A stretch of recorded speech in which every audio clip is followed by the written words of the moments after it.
Vamos avançar para a terceira parte desta nossa breve improvisação de aproximação ao pensamento filosófico de Plantert Quental, filosófico e espiritual, tal como ele nos deixou entrever ou sentir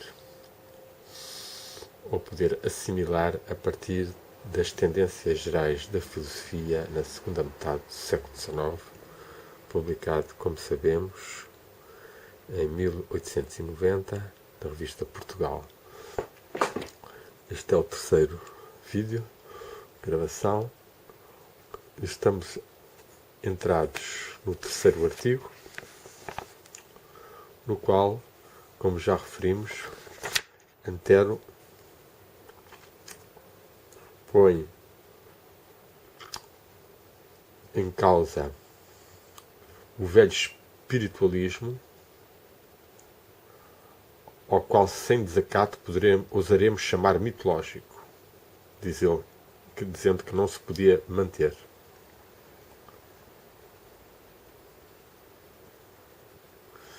E este começo do artigo tem, de facto, algum ponto que talvez Antero tenha falhado.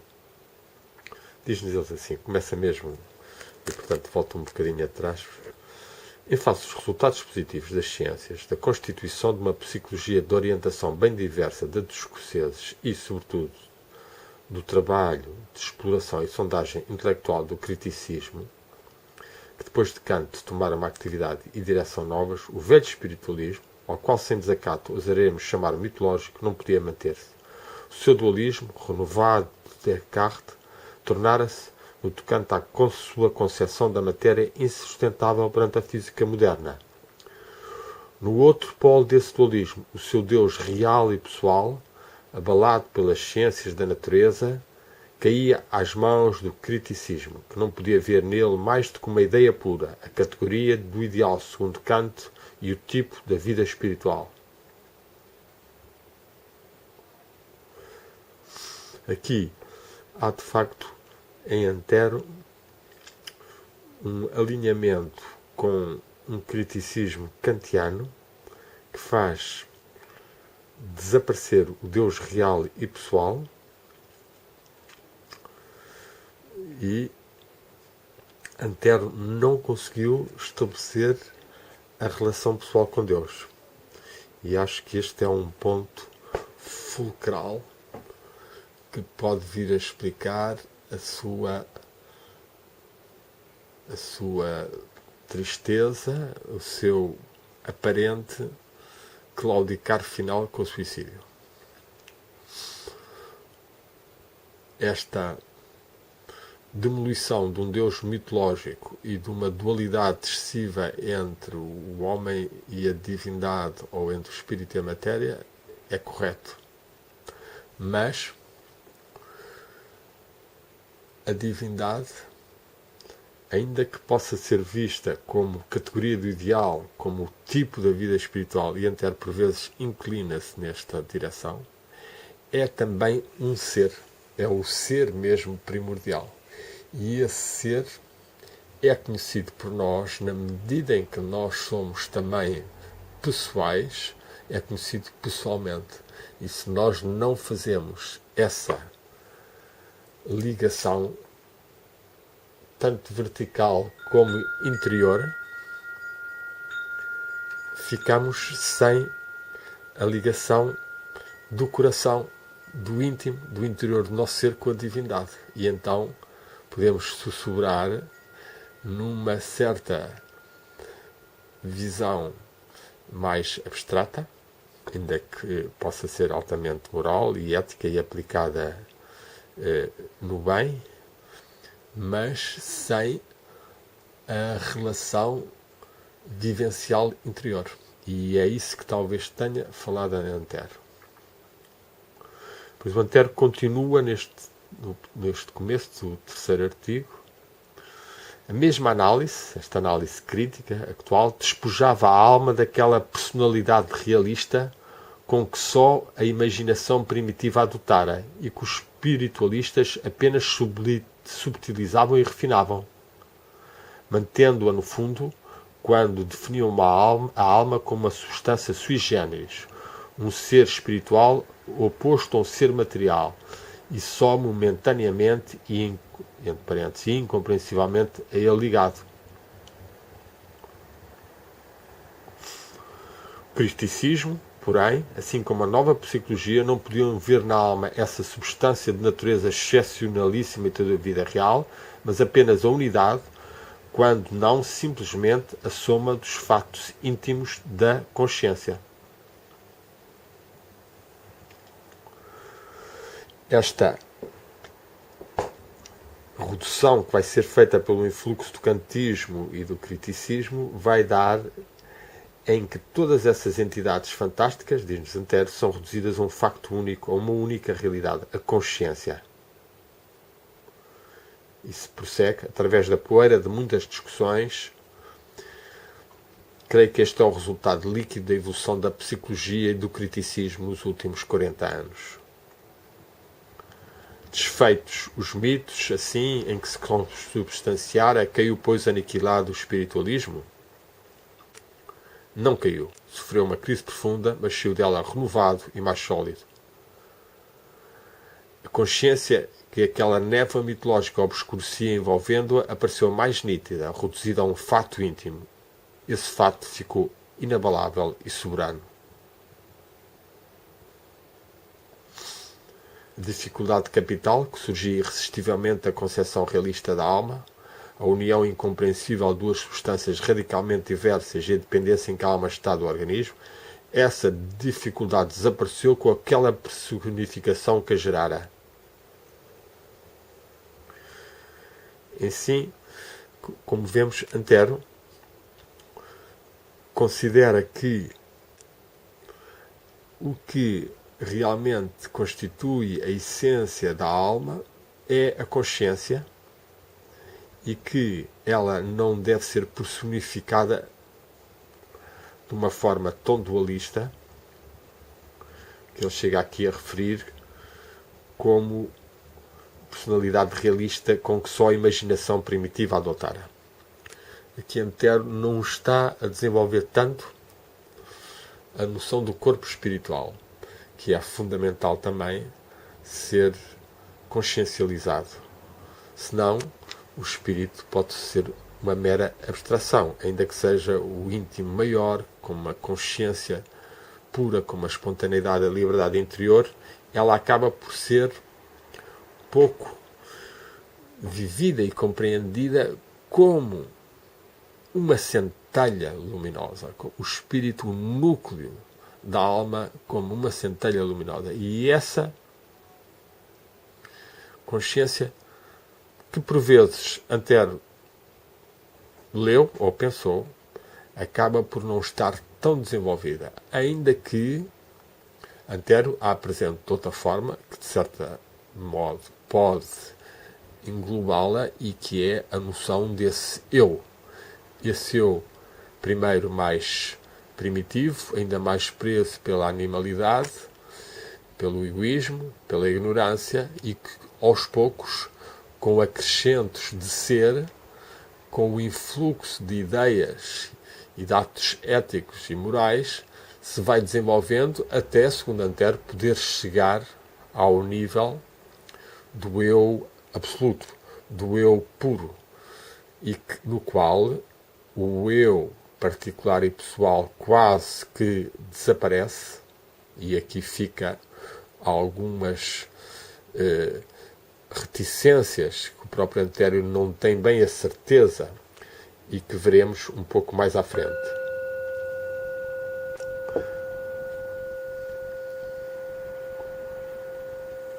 Portanto, o espírito para Antero é o estado mais íntimo e profundo do ser,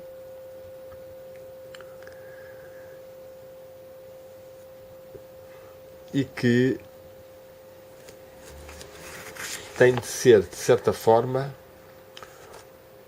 atualizado pelas nossas vontades, pensamentos e sentimentos. E são eles que, como eu já tinha lido no na gravação anterior, que são as verdadeiras causas.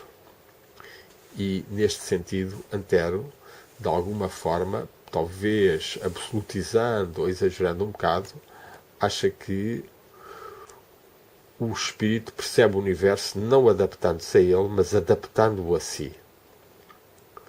O que é possível em certos níveis de muito pensamento ou de uma vida quase com pouca relação com a fenomenalidade, mas no cotidiano e na vida normal não se passa bem. E por isso é que Antero acabará por dizer que esse estado de mais alta compenetração do eu absoluto acaba por estar só visível, de certa forma, no próprio Deus. Ele diz-nos essa identidade em vários passos deste seu último artigo, nos quais eu já li um bocado há pouco. Reconhece-se então idêntico ao eu absoluto e independente de toda a fenomenalidade, concebe Deus como o tipo da sua mesma plenitude, concebe e sente a vida moral como a esfera da realização desse ideal. A forma como Antero fala, concebe como Deus como o tipo da sua mesma plenitude, concebe e sente a vida moral como a esfera da realização do ideal. Mostra-nos que Antero está aqui a aproximar-se do absoluto por um ponto, por uma aproximação, por uma intensificação do seu pensamento. Não se trata tanto de uma experiência interior ou mística. De qualquer forma, Antero reconhece que o espiritualismo resolve-se no tal dinamismo psíquico e que, junto ao dinamismo mecânico, vão criar a ideia de que, e a realidade de que a humanidade e a própria Terra estão a evoluir, uma evolução com aumento de ser, com crescimento de qualidades e de ideias. Para Antero, este movimento implica que a essência oculta do mundo fenomenal é também espírito. Há uma identidade. Há a chamada identidade do ser e do saber, o que falo dizer que se pensar é afirmar a racionalidade do universo, e se por outro lado a razão está contida na unidade do espírito e é dela insolúvel, como o ato é indissolúvel da sua substância, a racionalidade do universo pressupõe necessariamente uma semelhante unidade.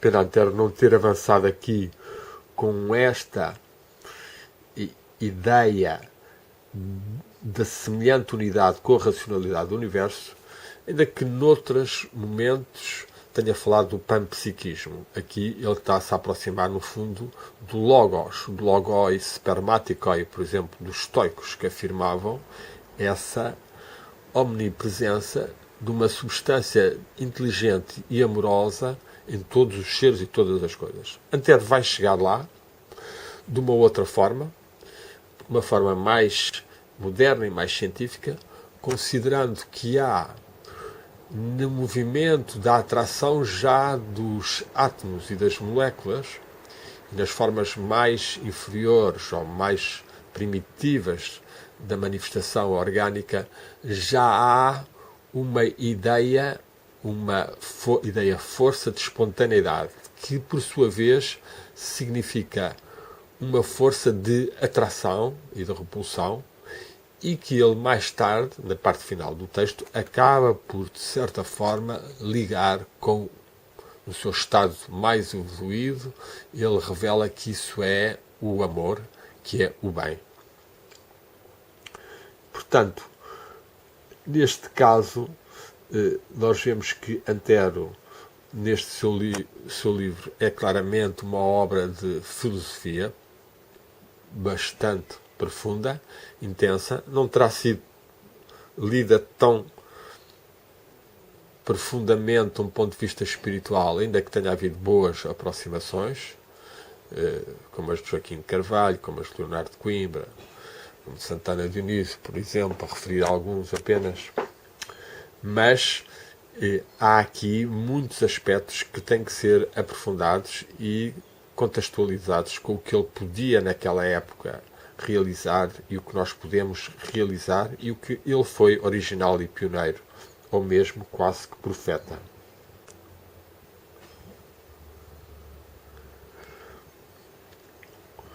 Ele busca claramente, intensamente, o verdadeiro ser da aparência fenomenal. Há, de facto, e tem aqui algumas frases em que são muito valiosas. Sempre associado à sua questão da conciliação do determinismo e da liberdade, ele acaba por realçar que o espírito é força, e dizer força-causa é dizer força cujas determinações partem radicalmente da sua mesma natureza e têm, para dentro da esfera dos motivos externos, aparentes e mecânicos, por verdadeiros motivos estados íntimos. É por dizer, por conseguinte, força espontânea. Adiantando-se, a seguida, palpita em tudo uma vontade própria, a vontade de realizar o próprio fim. No fundo, o ser, ainda apertado no círculo mais estreito da condicionalidade exterior, é sempre causa. A sua ideia latente, a virtualidade da afirmação plena de si mesmo, que é o seu fim último, vem já envolvido como um pressentimento, como um sonho obscuro, mas tenacíssimo nas suas determinações mais elementares. Ou seja, mesmo nos níveis mais atrasados da evolução, ou mais simples, já vem essa virtualidade da afirmação plena de si mesmo. E isto é uma intuição bastante valiosa de Antero, que se prende no fundo com a ideia de que em todo o ser, em todo o átomo, em toda mesmo a célula do nosso organismo, há uma vontade própria dele mesmo, que depois é integrada noutras vontades até chegar a nós próprios integrarmos todas essas vontades, e esse é o trabalho, de certa forma, que Antero classificará como santidade, pois teremos conseguido vencer os impulsos egoístas e animais e consegui-los estendê-los pela razão e pela bondade e pelo bem a uma esfera impessoal, ou uma esfera universal, ou à esfera da verdade e da justiça. Portanto, esta liberdade é algo que se vai desenvolvendo. Ao princípio, diz aqui Antero mesmo, a sua espontaneidade tem de se afirmar dentro de estreitíssimos limites, mas isso já é um raio de luz, um sopro de vida, pronúncio dessa liberdade no seu mais alto sentido espiritual. Só quando o ser se vai desenvolvendo e que consegue criar conscientemente os motivos das suas determinações, é que o determinar-se, e agora lemos Antero, o determinar-se já não é limitar-se, é expandir-se, é desdobrar-se indefinidamente numa íntima atividade que, criando um mundo seu, se cria ao mesmo tempo com esse mundo. E aqui Antero vai entrar também numa linha bastante forte, quando nos diz: este ser que está em todo e em cada um dos seus atos, cuja essência substitui ao universo e cuja atividade não reconhece outros limites senão as leis da sua própria natureza, realiza, por certo, o ideal do ser livre. É por isso também que é um ser só ideal. Deus, Se Deus fosse possível, seria ser absolutamente livre. Mas, por isso que não é real, é que é verdadeiro. Ele é o tipo da plenitude do ser, tipo de que a nossa liberdade moral, aquela que com tamanhos esforços conseguimos realizar, é só vaga imagem, longínqua semelhança. Nós vemos aqui Antero, de novo perante Deus, a considerá-lo apenas um ser só ideal. Deus, se fosse possível, seria ser absolutamente livre. E vai mais para um tipo de plenitude. Mas depois entra noutra dimensão logo a seguida. Portanto, esse ideal da nossa essência, esse eu do nosso eu, e eu escrevo o eu e o eu em itálico, último e mais profundo, é o centro de atração de toda a vida espiritual. É na união com ele que nos sentimos livres, livres na medida exata dessa união. Segredo mais íntimo do ser, mas tão sepulto na inconsciência das coisas, não o descobre o mundo. Revela-o a consciência e é a razão o seu intérprete soberano. Só pela razão somos verdadeiramente. Aqui realçamos estas expressões muito valiosas. Esse ideal da nossa essência, esse eu do nosso eu, que nós podemos dizer que não é sequer o ideal da nossa essência, é a nossa própria essência. A nossa própria essência tem esse eu do nosso eu, o último e mais profundo, é o centro da atração de toda a vida espiritual. Dizem que o Antero não tinha tanta experiência deste nível, ele considera apenas um ideal. E, de facto, todos nós sabemos, mesmo as pessoas mais místicas ou mais dadas à prática da meditação, que é bem difícil mantermos uma continuidade de consciência ou de identificação ou de visão deste eu do nosso eu. Depois usa mesmo uma expressão que parece que poderia ter recebido a tradição persa, em que ele tivesse lido algo da tradição dos Vedas e do Avesta. Ele fala-nos segredo mais íntimo do ser, que existe na tradição persa mística. Sir é Sir. Nós encontramos em Najin Cobra, ou Shuravardi, ou Nur Ali Shah, ou Ruzbean Balki, 4 grandes místicos, e que falam-nos neste Sir é Sir, este nível do segredo, e que nós temos que ir procurando encontrar.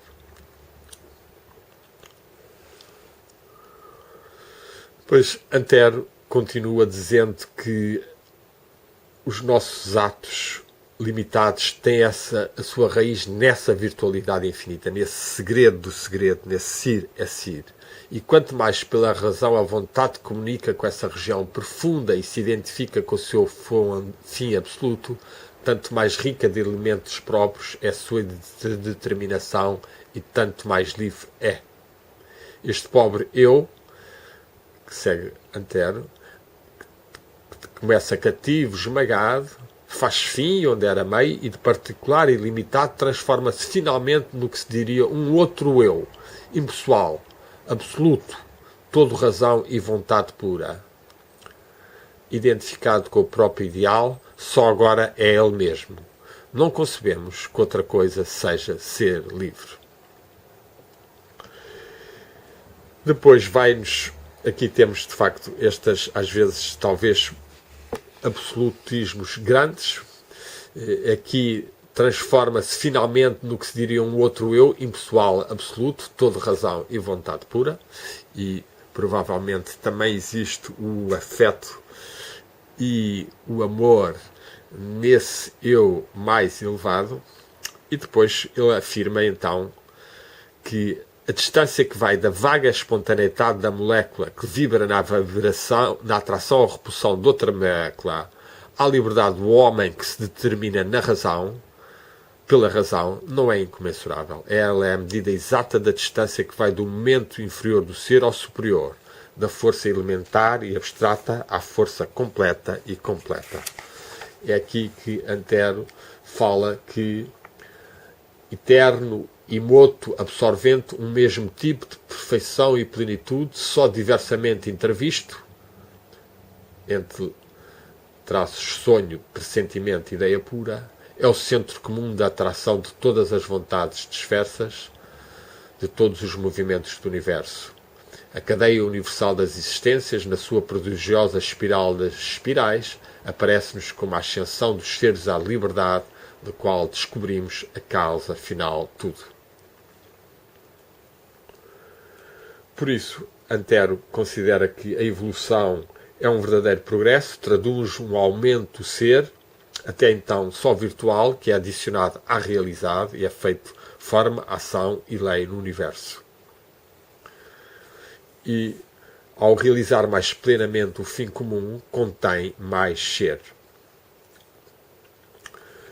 Portanto, Antero considera que se o ideal supremo que a tudo atrai, para que tudo gravite, é a razão, vontade pura, plena liberdade, a evolução só será perfeitamente compreendida, definindo-se como uma espiritualização gradual e sistemática do universo. Isto é importante realçarmos. E Antero chega então a dizer: o espírito humano sente agora palpitar nas coisas o que quer que é análogo à sua própria essência. Dormente, profundamente soterrada no mundo orgânico, meio acordada já, mas só instintiva no mundo orgânico, no mundo inorgânico. No mundo inorgânico era dormente, meio acordada no orgânico, é nos seres conscientes que a razão encontra o seu órgão. O universo, para Antero, aspira com efeito à liberdade, mas só no espírito humano a realiza.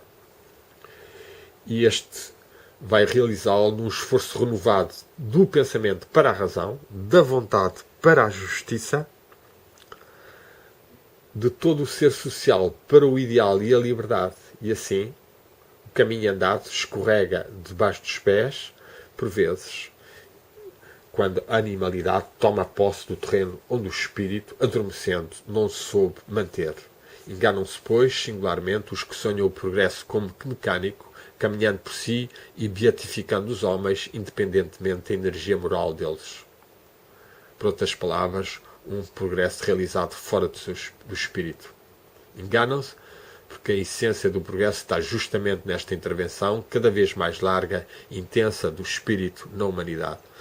Este aspecto também muito importante, porque muitas vezes todo o abuso de crença na tecnologia e numa sociedade regida por princípios quase automáticos acaba por diminuir o papel da liberdade, do desdobramento incessante da energia moral, uma reação contínua da vontade sobre o estímulo ideal, e por isso é que a virtude é a verdadeira medida do progresso das sociedades. Algo que está completamente posto de parte por este mundo tão regido por interesses hipócritas, interesses egoístas, interesses monetários. Assim, o direito, a ordem criada pelo direito, é apenas uma condição e é na consciência individual que se vai perdendo o caráter rígido da obrigação e se transforma em atração puro, em puro amor. Diz-nos Antero. Fiquemos então no puro amor em Antero, com Antero.